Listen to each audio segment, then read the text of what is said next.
xiriiryaha dowladda dhexe ahna madaxa ugu sarreeya gobolkani waqooyiga bariya dalka Kenya Maxamuud Saaleex kulankiisaasi uu la qaatay saraakiisha ka socotay dalka Soomaaliya ayaa waxa uu ku sheegay inay soo afmeereen cabsidii laga qabay in qulqulatooyin ay ka curtaan xuduudda Kenya iyo Soomaaliya isku xirto. Arrimihi yara oo dhaxay xagga xuduudka waan dhameynay wax dhibaato ma jiraan haddii ka tagi wayso dad soo galgalay xagga Kenya dhowr iyo 20 sano ka hor ayaa xogo qeylqeylinayay tiin hadda waan ka heshiinay waxaan nahay walaalo ah oo jiraan ah wax dhibaato ma jiri doono wax kasta waan ku heshiinay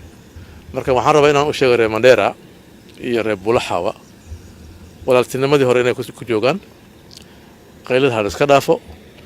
Bulaxawa iyo Mandera way isu baahan yihiin xagga marka wax dhib oo imaanaya ma jiro insha Allah dadweynaha xagga waxaan rabaa inay isu imaadaan ay wada heshiiyaan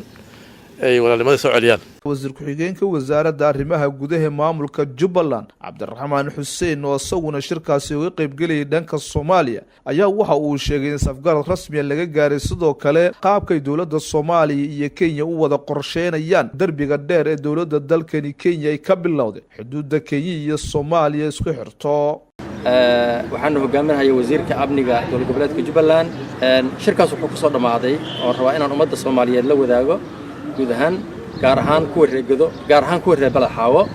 inuu ku soo dhamaaday is-afgarad wuxuu ku soo dhamaaday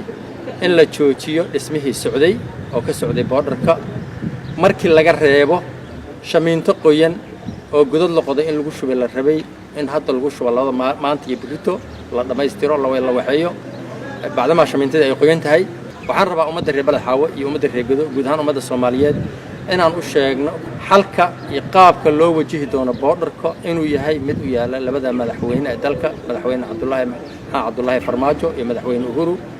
isku soo celceliyo shirar isxigxigay oo ka soconaya deegaankaasi Mandera ayaa iminka wuxuu noqonayaa mid ay naaqusayso dareenkii laga qabay in qulqulatooyin ay ka curtaan xuduudda Kenya iyo Soomaaliya isku xirto. Maxamed Faarax Shire VOA Garissa.